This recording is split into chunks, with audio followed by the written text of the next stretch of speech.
back in America, I belonged to this organization called American Society of Architectural Illustrators, and they sent me like a mass emailing that there was this job opening at the firm in Tokyo. So I applied. I sent my resume by email to the firm and got a response right away.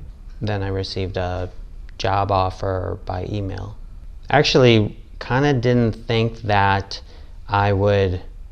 It just seemed sort of crazy to think that I would possibly get this job on the other side of the world. The funny part is that I was taking Spanish class. It was my first day of Spanish class, and I went to class, and it was a nightmare situation because I was at this level, but everyone else was light. It was so much better. I came home very frustrated that night, and I didn't know what to do. And I turned on my computer and looked at my email, and there was a job offer. All right. So from my current boss in Japan. So I immediately dropped my Spanish class and immediately signed up for Japanese class. Right, okay. So I had about 6 weeks in Boston where I was living, and just, tried to learn as much Japanese as I could before I moved to Tokyo.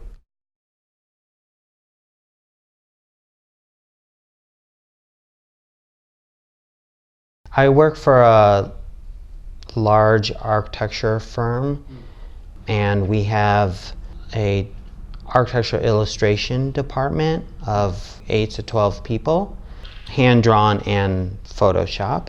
And then there's a whole other associated department that's computer architectural illustration, but I'm in the hand-drawn illustration department, and we primarily do architectural illustrations of projects that our firm or my firm is working on, but we also bring in work occasionally from other designers, and we do illustrations for them.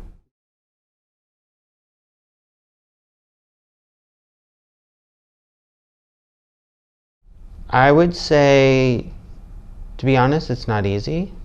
And it's not easy because work is all-consuming. I spend a lot of hours at work. And then when I'm not at work, I'm often studying Japanese. So that occupies a lot of time. And then there's just, the normal, shopping and laundry and all those good things. If I was fluent in Japanese, I'd be able to involve myself in the community more, which I would love to do. But the language barrier makes being involved in community events difficult, if not impossible. Do you do any illustration outside of work?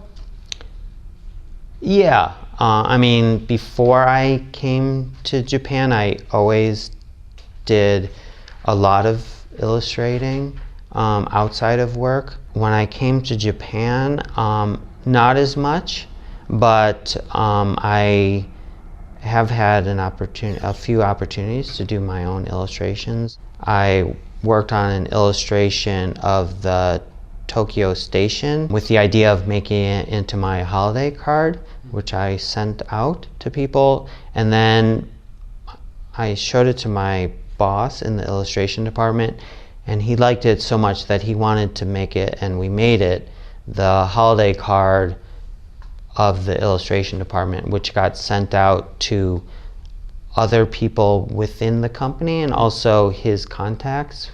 Why did you choose Tokyo Station? Well, I wanted to select a building that everyone recognized in Tokyo, that was also in the center of Tokyo, and a building that people had an emotional connection to. So many people passed through Tokyo Station. It seemed like a good thing. Sure. And I liked the building. Okay.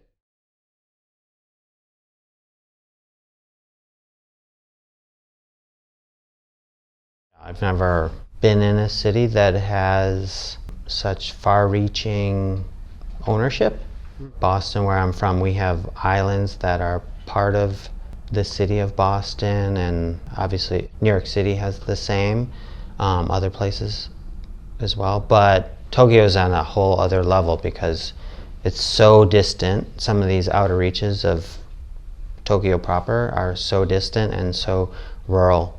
Yeah, it is surprising. That's one of the best things about living in Japan for me is the public transportation.